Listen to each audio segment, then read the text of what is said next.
Hello, dear students. Let's see concept of strong and weak entities in ER model. And further, let us also understand how to make relational model, how to convert this into relational model. But first of all, let us understand these two terms, strong and weak entities.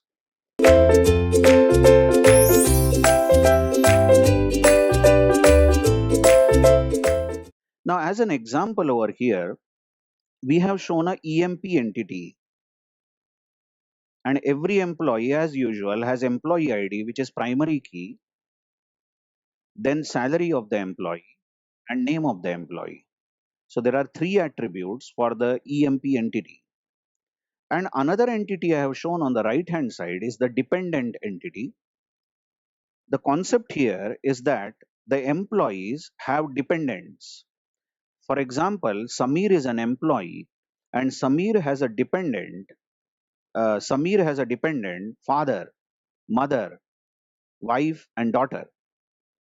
So an employee over here, like E1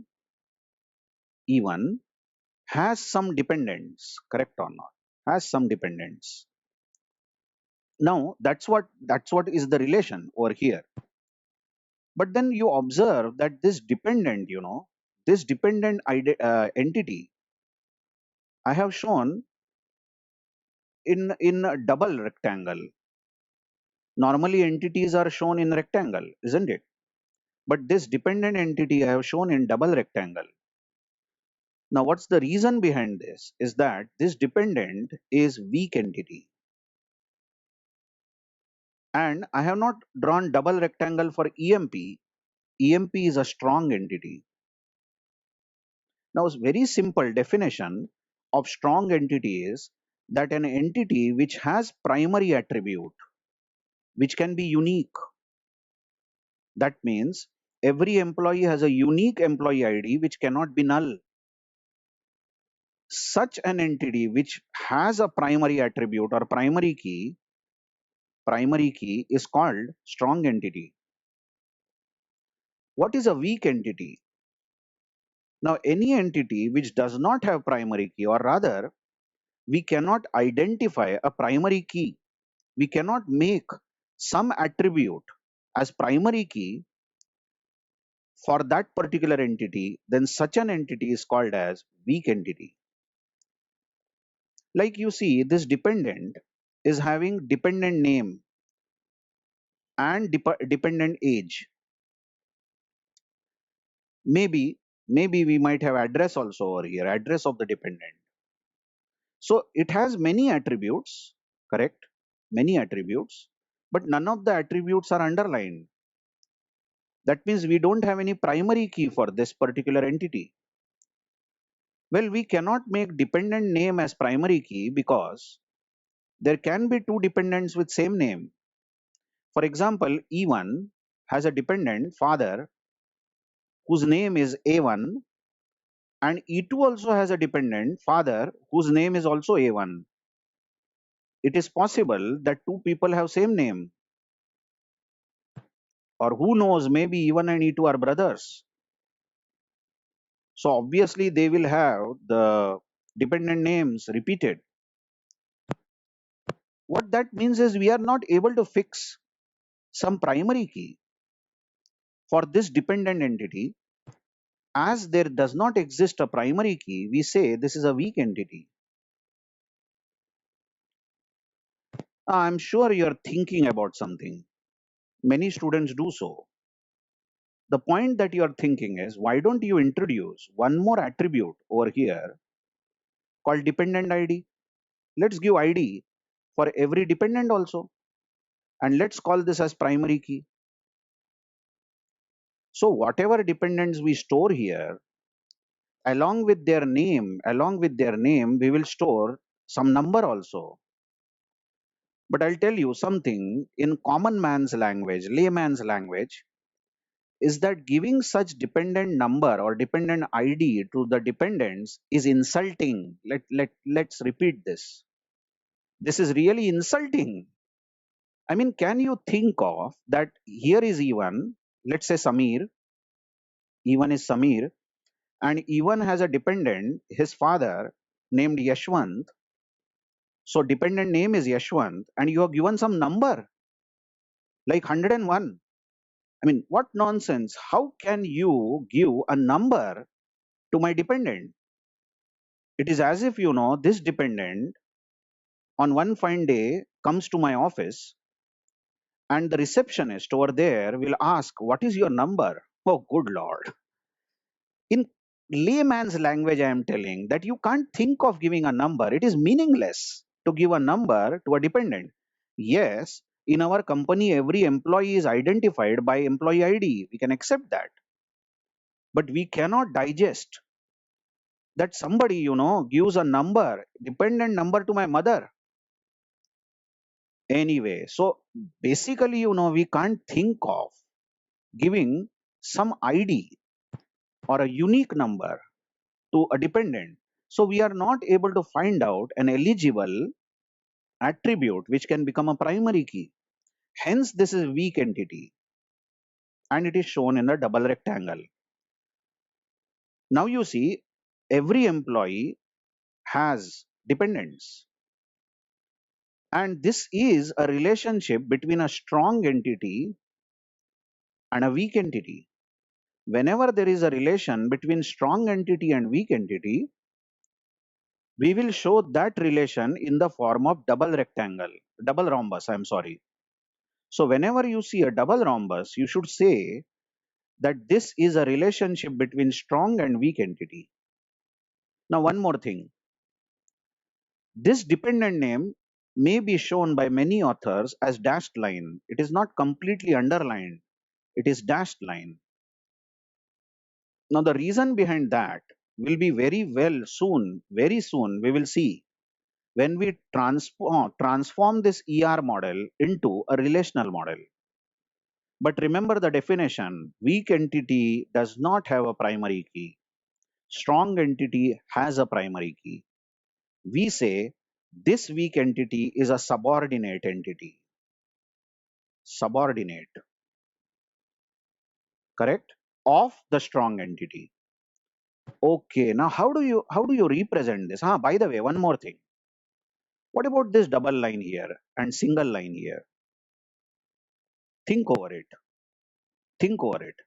When you see a single line from EMP to the relationship, you say this is partial, isn't it? This is partial. What does it mean is that there might be some employee E10 who does not have any dependent.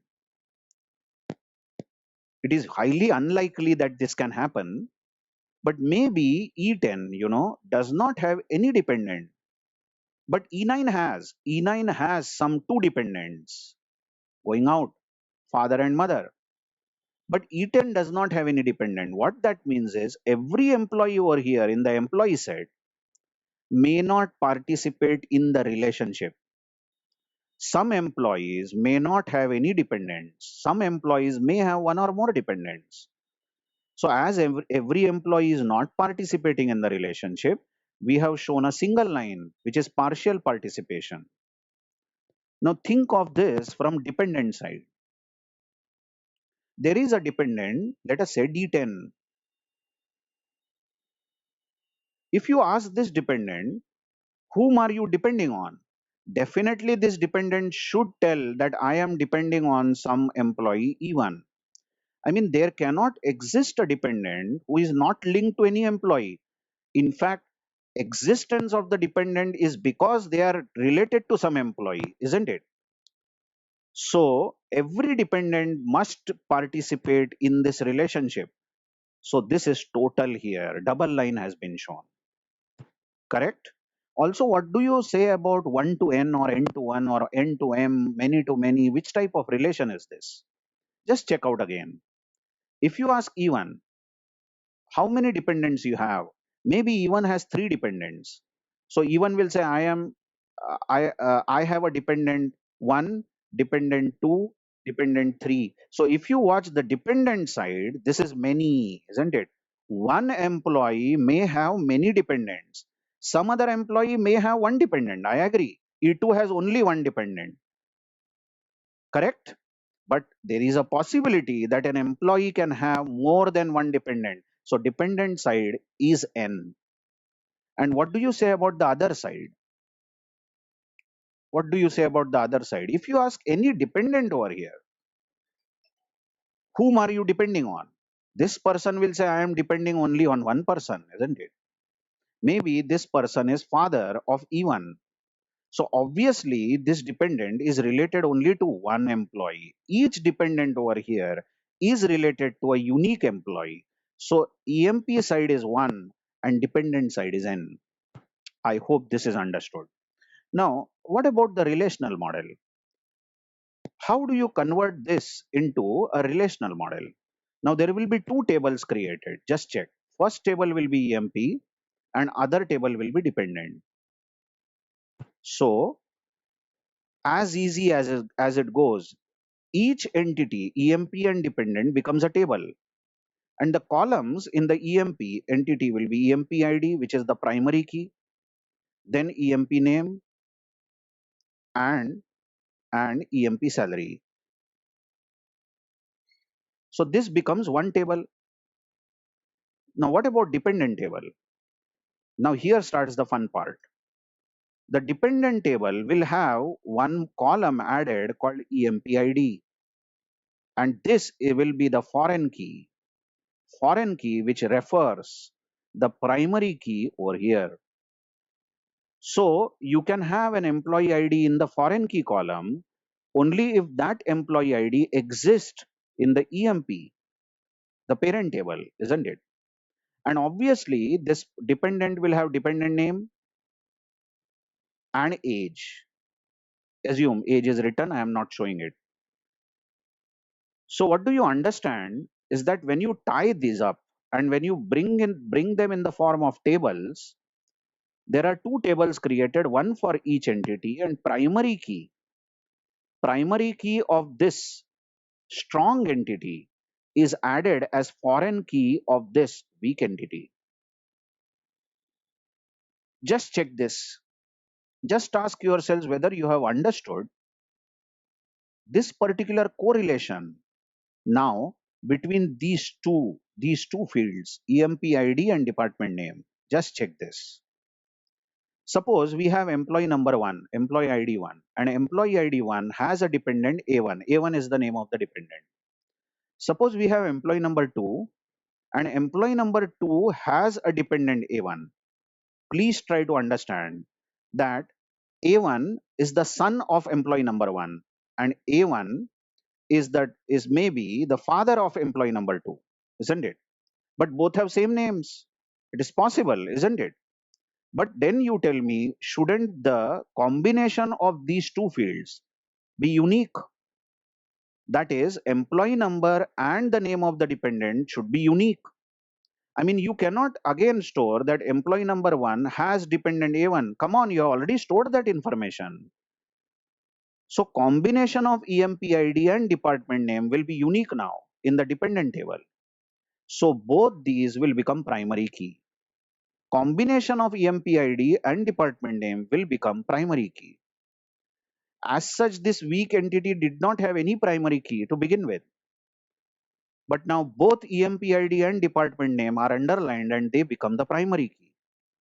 So initially, in the ER model, you may see that this department name is dashed. Now, why this is dashed is because it is told that when you transfer the primary key of the strong entity into this weak entity, then along with that EMP ID, this department name is going to decide the uniqueness of this EMP ID and department name. Now this is meaningful. What do you say? Now this is meaningful. I mean, if my father arrives at reception in my company, then that receptionist might pass on the message that father of employee number 1 has arrived, isn't it? That sounds good. Father of employee number 1 has arrived instead of giving some number to our dependent itself. I hope you have understood, isn't it?